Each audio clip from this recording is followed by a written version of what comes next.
learners of all ages. My name is Mr. Montgomery. I teach 4th and 5th grade math, and today we're going to be learning how to take apart numbers to multiply. Now, something that the book wants us to know in this lesson is what a partial product is. Well, you can break apart different types of factors to find a partial product. Now, partial products are, do you remember when we did the box method? When we did the quadrants and we added all 4 of those answers together, those 4 answers are called partial products. They're part of the product that we can add together to get the entire product. Now, another way that we can get partial products and making it a little bit easier to multiply is something called the FOIL method. Now, the FOIL method is where we take these 2 numbers, very similar to how we did our area model yesterday, where we're going to be looking at the place value of both the numbers. We have 78. We have a 7 in the tens place, which is 70, and an 8 in the ones place, which is 8. If I add 70 plus 8, it has the same value as 78. I'm going to put that in parentheses. That way we know that they're together. I'm going to put my multiplication symbol in between. I'm going to have another set of parentheses because I have another number that I have to break into pieces. I have a 2 in the 10 spot. 2 times 10 is 20.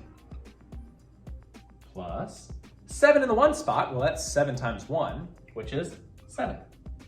Now, I have my numbers broken up into little pieces. And now we're going to be doing the FOIL method. So we're going to be multiplying the first numbers of each group together. So I have 70 times 20. Well, 70 times 20 is, well, I have 2, and it might make a little bit more sense if I wrote it out here. 70 times 20. Well, 70 times 20, I have 2 zeros in my problem. I'll have 2 zeros in my answer. 1, 2. And 7 times 2 is 14. So that's 1,400. Next step is outer. Well, we're gonna go towards the outer ones. So I'm gonna take this side, 70, times the 7 over here. So now I have 70 times 7. Well, I have 1 zero in my problem. That means I'll have 1 zero in my answer. 7 times 7 is 49. Awesome. Now I have the inner, which is the innermost ones. So inner here and here, the ones closest to the middle. So 8 times 20. 8 times 20. Well, I have 1 zero in my problem. I'll have 1 zero in my answer. And 8 times 2 is 16. And last, the last one in this pod or group and the last one in that group. So I have 8 times 7. And 8 times 7 is 56.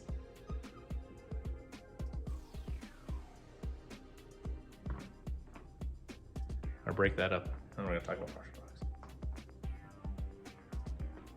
So if you look over here, we have 1, 2, 3, 4 partial products that we're going to add together to make our entire product. So if I have 0 plus 0 plus 0 plus 6, that would equal 6. 0 plus 9 is 9. 9 plus 6 is 15, and 15 plus 5 is 20. I carry my 2 up to my hundreds place. 2 plus 4 is 6. 6 plus 4 is 10. Plus 1 is 11. And 1 plus 1 is 2. So my answer should be 2,106. I think it would be very beneficial for us to take a look at why this works and how using area models and the FOIL method is kind of interchangeable. They both will get you the same answer. So just like yesterday that we had, we're going to break down 78 into place value. So I have 7 in the 10 spot, that's 70. Make sure I have my quadrants. There's 70 here. And an 8 in the 1 spot, that is the value of 8.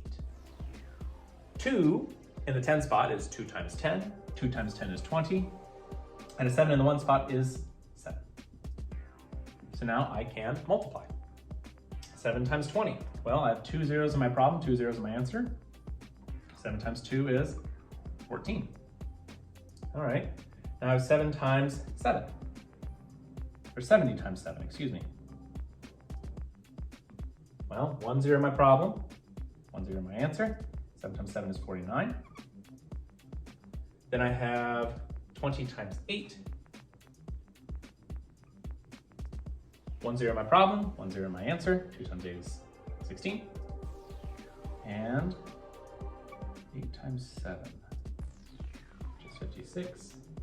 And now I have my partial products here, here, here, and here. Those are my partial products that I'm going to add together. 1,400 plus 490 plus 160 plus 56. And I only need to have one addition symbol. But 0 plus 0 plus 0 plus 6 is 6. 0 plus 9 is 9. 9 plus 6 is 15. 15 plus 5 is 20. 4 plus 4 is 8. Plus 2 is 10. Plus 1 is 11. And 1 plus 1 is 2. I should have 2,106, which is the exact same problem that I have here. If you notice that we got the same partial products as we did with our FOIL method. Let's do one last example using the FOIL method. So I have 18 times 18. Well, I need to split 18 into place value or place values. So I have a 1 in the 10 spot. 1 times 10 is 10.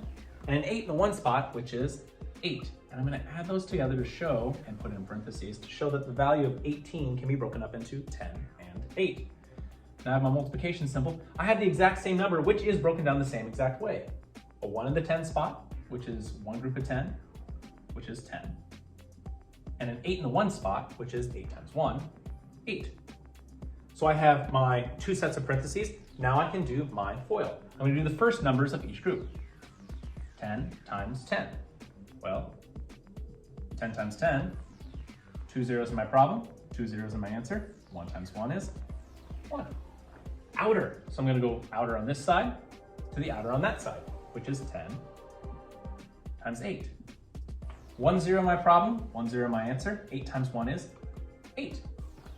Inner, the two inner numbers, 8 times 10. So I have 1 0 in my problem, 1 0 in my answer. 8 times 1 is 8. And last number of each pod or each section, 8 times 8. 8 times 8 is 64.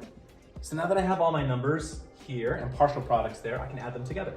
0 plus 0 plus 0 is 0, plus 4 is 4. 0 plus 8 is 8, 8 plus 8 is 16, and 16 plus 6 is 22. And 2 plus 1 is 3, so my answer should be 324. All right, fourth graders, if we take a look at the practice problems on page 79 of our workbook, we're going to be doing practice problems number 1 and number 6. The directions say, find the partial products and final product for the expression. They're very nice of them to help you with making sure that they have it broke down to easy pieces. But your job is to use the FOIL method. Multiply the first numbers of each set of parentheses, the outer numbers of each parentheses, the inner number of each parentheses, and the last number of each parentheses set. If you have any questions, feel free to find me either before school or during class tomorrow.